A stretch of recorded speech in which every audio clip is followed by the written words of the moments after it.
This week on Arizona Illustrated, COVID-19 continues to spread in Arizona. How do we meet all of the healthcare needs of our community over a period of months to years with COVID in our midst? Stopping hate. I think it's easy for people to fall into this, oh, well, Tucson is a safe place. That doesn't happen here. And they just need to understand it does. Live music in Tucson. So I started doing 2 shows live a week through Instagram. I do one on Tuesday and one on Friday, both at 10 a.m. And being Black in America, in his own words. There's going to be a divide now. Some people are still really about the system, don't forget, and because it makes them comfortable.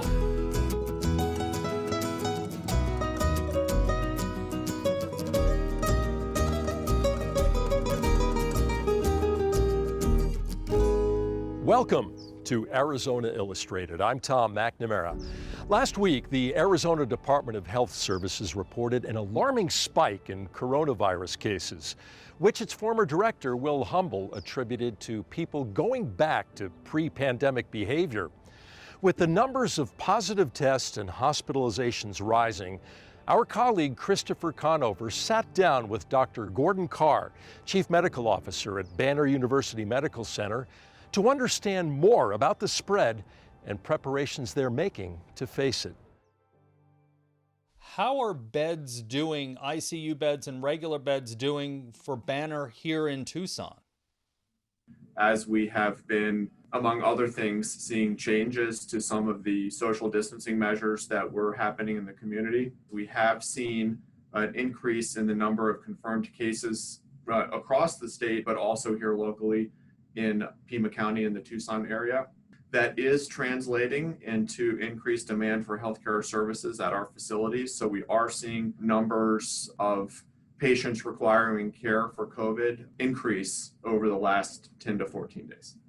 When the general public hears that, there are those who are going to be concerned that, oh gosh, if something happens to me or my family, there won't be enough room in the hospital. Is that a valid concern, or do people need not to worry about that? We are being very proactive to make sure that we're here to be ready for our community and our patients. We activated our emergency plans all the way back in March. We are also asking out to make sure that the community is doing their part to not let their guard down. We want to do everything we can to be as robust and resilient and as prepared as we can be, but we are also counting on our community to do their part to protect themselves, to hopefully mitigate some of the demand for healthcare services. Can you walk me through a little bit, what is an emergency plan for a hospital that would be used in this case? So we refer to that as surge planning, and there are 3 fundamental elements of surge plan that any hospital or any healthcare delivery organization would be putting in place right now. And it's really simple. It's the 3 S's: staff, structure, and stuff. Right now, healthcare organizations across the country are making sure that they would have staff, meaning people, healthcare professionals, structure, meaning physical space, and then finally stuff. So ventilators, pharmaceuticals, personal protective equipment, to meet a projected increase in demand. How is the staff doing? I would imagine you're getting close to a point where you start worrying about burnout. At Banner Health, our strategy from the beginning has been guided by a very simple principle, which is that we want to save as many lives as possible. And one of the most important things we can do to do that is to keep our healthcare workers safe so that they're here to serve when our community needs them. We as a society and a community and a healthcare delivery organization need to be thinking about how do we meet all of the healthcare needs of our community over a period of months to years with COVID in our midst. Last week, George Floyd was laid to rest, and protests sparked by his killing continued nationwide. Over the past few weeks, tens of thousands turned out around the world, including here on the U of A campus, condemning police brutality, systemic racism, and racial injustice. While the global response has been massive, expressions of white supremacy and acts of hate have long been a tragic part of America's reality. This is stopping hate.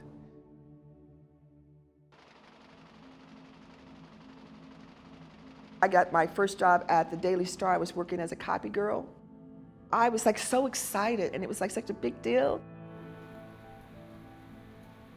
My partner at the time, we had left the East Coast. He was Jewish, I was black. I was in a bookstore getting some books in, for one of my kids in the college. I remember I was bending down looking for something, and my first week on campus as a postdoc, I was helping out with a conference. And so I was taking a bunch of professors. We were having dinner together and worked with the organizer. I said, I'll take these guys home. This was maybe about 10:30 at night. Pulled over to the parking lot on Cherry Street, just south of Speedway, so that I could hop out, ask my passengers, hey, let's figure this out. Where are we going? Let me look at your map. Okay, cool. And then one day I came in, and this guy, he was from New York. He came in and he said, Lola, can I talk to you? So we were invited to go to a party where I was the only man of color. There were about 40 gay white men there. UAPD pulled the U-turn, had me put my hands up because they thought that I was trying to steal my own car. and I heard a voice behind me say something like, well, that's a waste of a good towel. And he says, well, I've been appointed to tell you that this is going to be your last day. They're asking my passengers, are you okay? Are you, like they thought they were in the middle of a carjacking. I kind of stood up and I said, excuse me, were you talking to me? And my partner at the time, Neil, was in a circle of men, and someone said, who brought the darky with them to the party? Because I'll tell you, he said, it's, you know, if you were in a large city someplace, this job would be a perfectly okay thing for you, but you don't fit here. The floodlight directly on me with a trigger-happy cop with his hand on his taser telling me to move or don't move. That's because I'm just going to tell you, you just don't fit here. That was racism.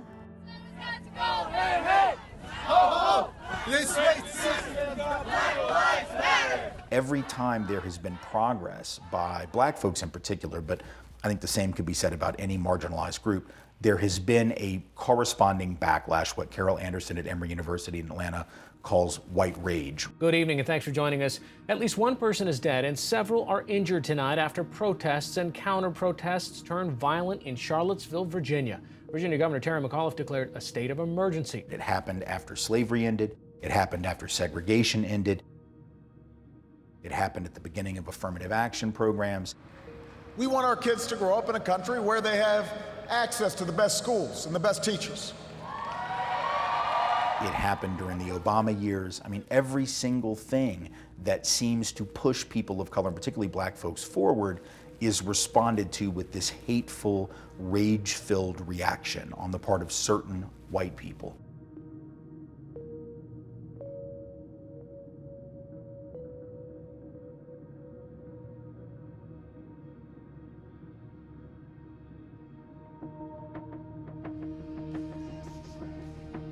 The election of Barack Obama and the re-election in 2012, there were a number of people who were under the impression that we had attained some kind of post-raciality as a society, that, well, we've attained this spot, we're never going to go back to the sort of days of dog-whistling racism and appealing to racial resentment, and, you know, those days are over. And I think there were some of us who knew that this is very much embedded in the American political process.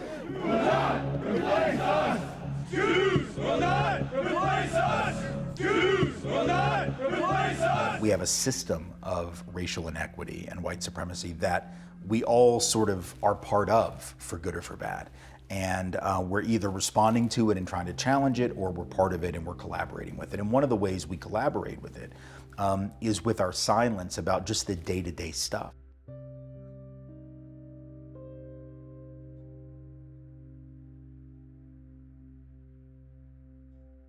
Because it's not on our news every night, or we're not hearing about somebody doing something like that, I think it's easy for people to fall into this, oh, well, Tucson is a safe place. That doesn't happen here. And they just need to understand it does.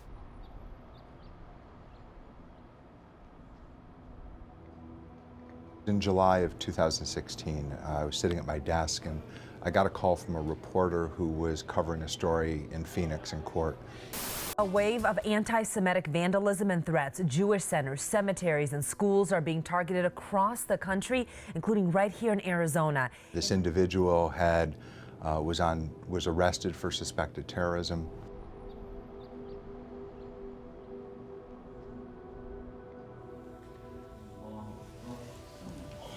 March the 13th, 2017, there was some community members that had come to pray the early morning prayer, and they had noticed that the door was open, it had been broken in. After weeks of sweeping vandalism against Jewish communities across the U.S., now another religious center is being targeted. Over the weekend, a break-in and... The place had been vandalized. There was copies of the Quran thrown everywhere, pages ripped out and scattered all over the floor. It's like your core values being, desecrated. He had identified in open court that the Tucson JCC was an aspirational target of his. We have probably 17,000 people a week that come through our doors. People from 6 weeks old up to 106. All the murders and homicides that have been attributed to terrorists in the last year were attributed to right-wing, white supremacist or white nationalist terrorists. There have been 40 to 50, last time I checked the numbers, folks who have been murdered by domestic right-wing white terrorists, but we don't even use that language for them.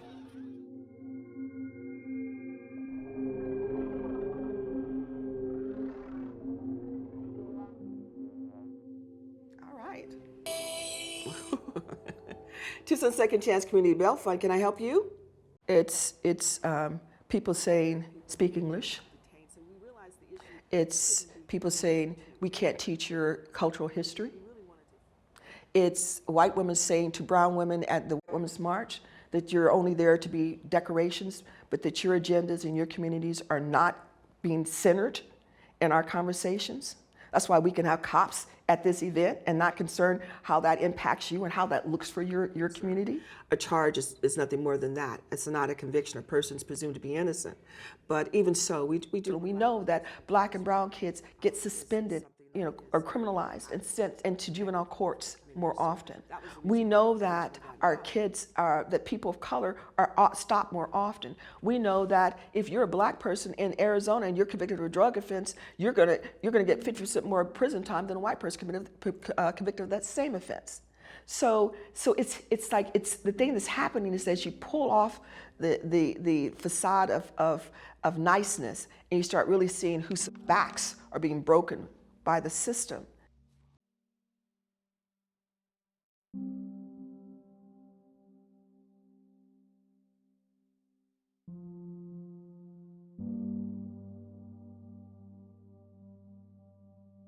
Sharing when you're used to everything feels like oppression. It feels like the end of the world. When white folks, and particularly white men, are actually having to share space, whether that's politically, economically, culturally, or whatever else, with people of color, with LGBTQ folk, with women as women, with non-Christians, with working class folks, whatever it is, it seems like, oh my God, the wheels are coming off the bus. Like, I'm not in the same position that I was, and that's true.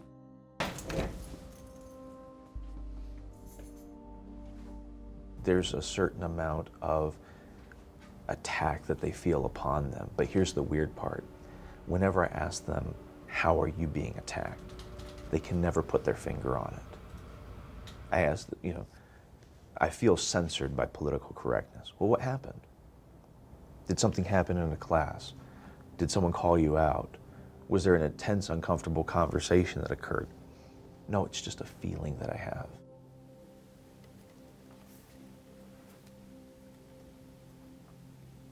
I always say we all live in fear. And the way I define fear is forever engaging in antiquated realities.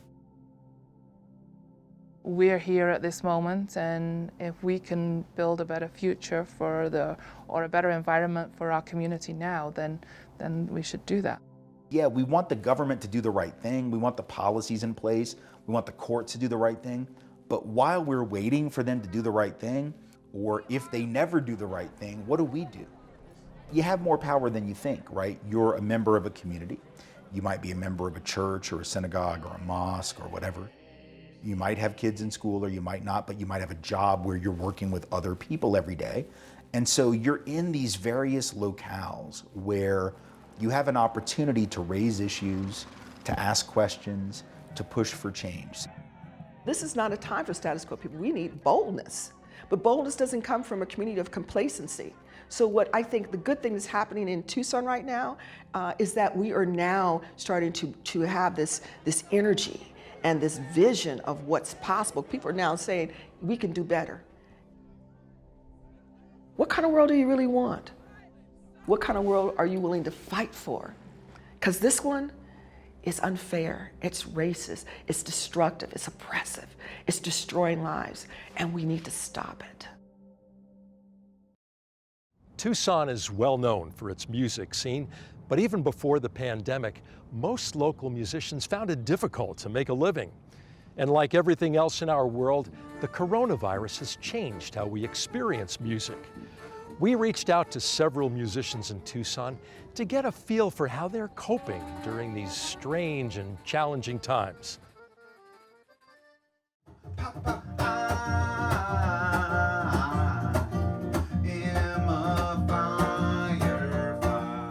My name is Anthony Aldinger. I'm known as Mr. Nature from Mr. Nature's Music Garden right here in the old Pueblo, Tucson, Arizona. Before COVID, my profession has been creating and helping children and their families build foundations, strengthen foundations for positive social interaction. Both my parents are disabled, and I live on the same property they do. And so my number one job now is protecting and taking care of them. All right, everybody ready? I lost 100% of my clients. Let's do our ohms. Om. So I immediately started looking into doing virtual programming. So I started doing 2 shows live a week through Instagram. I do one on Tuesday and one on Friday, both at 10 a.m. And it's working. I've got an amazing community backing me up. I've always believed that it's not your responsibility to make the world happy. It is your responsibility to cultivate happiness within yourself and share that with the world. Peace, love. Remember to be kind. Hi, I'm Johanna Lundy. And I'm Victor Valenzuela. And we're going to be performing 3 duos from Mozart's 12 Duos for Horn.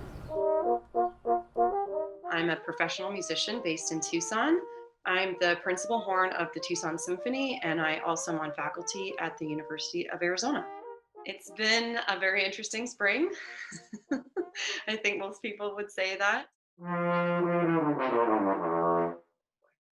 For most of my colleagues in the symphony, it's financially a challenge just every day.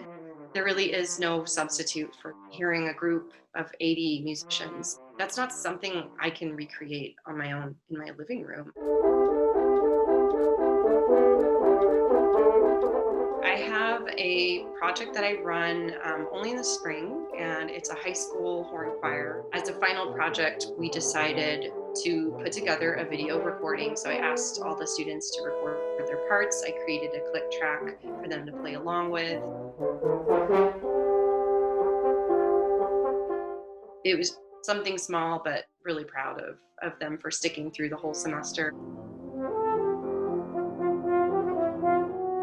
Both for myself and other classical musicians that I know, we're pretty low tech, and this has forced us to get to know the equipment, to start stretching ourselves and to start thinking, are there other modes of delivery for what we do?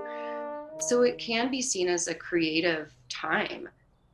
I've never seen so many musicians take to online to perform ever in my life.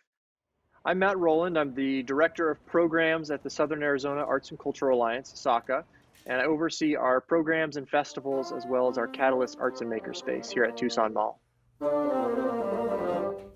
We run about 6 concert series throughout the year, and COVID has impacted all of them. Hello, our dear Oro Valley audience. When our Oro Valley concert series had to be canceled because of COVID, we proposed to the town to take the remaining concerts through the spring and summer season and switch them to an online format. They loved the idea, the mayor was on board, and so they agreed to continue that funding, and we switched to production mode and produced those concerts in-house. It's a challenge, you know. We've been working on this for a long time to make live streams possible. I never thought I would do something like this. Everyone's learning how to avoid the first 2 minutes where you're like, am I on? Am I on? 1, 2, 3. What I'm looking for is, are people going to be willing to start paying for tickets to watch these concerts rather than just relying on tips? Because everyone has said tips have been steadily decreasing. The second thing is production value going to go up, and how much does that matter? Good evening, world. This is Street Blues family. Special occasion tonight.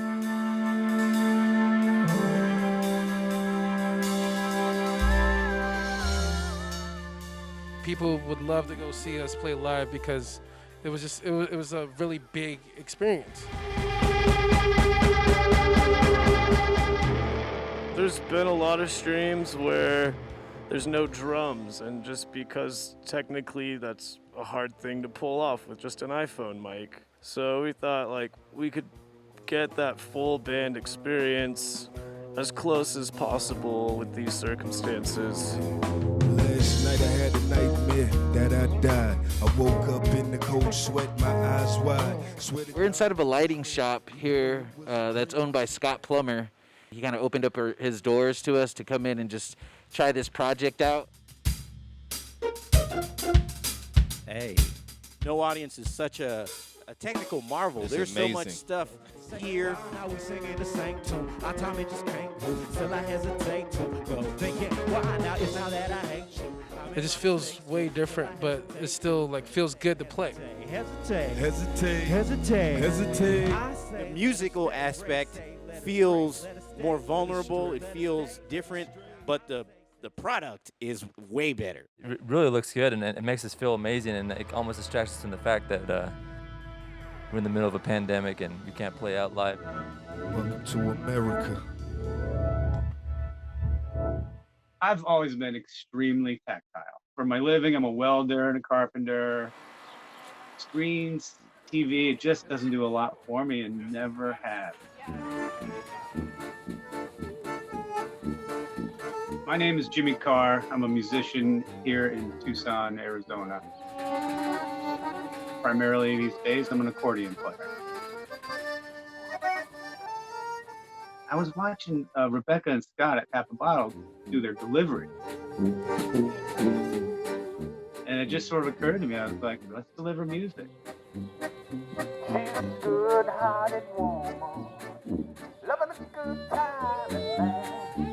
Through the Tap and Bottle website, we've become an item on the menu. You can look it up, Sidewalk Serenade, and you can click on it. Right after you click on your favorite bottle of wine, the date and time available will be listed. You just pick it.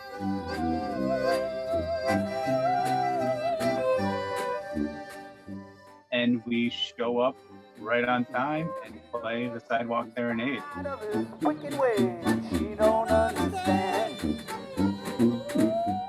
Screens are what they are, fun and useful, but there's two different things.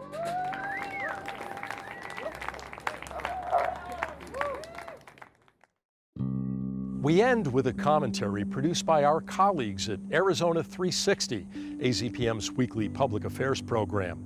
Seanloui is a local artist and founder of The Black Renaissance, a collective of black artists across Arizona who showcase their work throughout the year. Presented with the question, what is it like to be black in America? Here's Seanloui in his own words.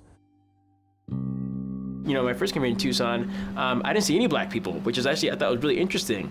And then as I'm getting older and I'm meeting more people, it always seems like I realize that every non-black person has a black friend they know, but those black people don't know other black people, if that makes any sense. We're all separated by it. So I just began meeting people like crazy.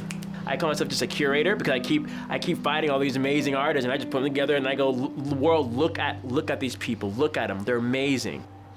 I'm actually from LA, but my experience was actually pretty common. So some black people were poor in the black community, you know, and the black community obviously was poor, but some black people were poor inside white communities, and I realized that I was one of those people. So I thought that because I was hanging out with my rich white friends and rich friends, you know, I was shielded, but every now and then it'd be like a spike. So one instance, probably the most recent one, driving actually from Arizona to California to go to a photo shoot for some magazine, and I was shooting in Redondo Beach. And I'll never forget the expression on the guy's face. The cop pulled me over. He looked at me and he goes, "Hey, what's up, man?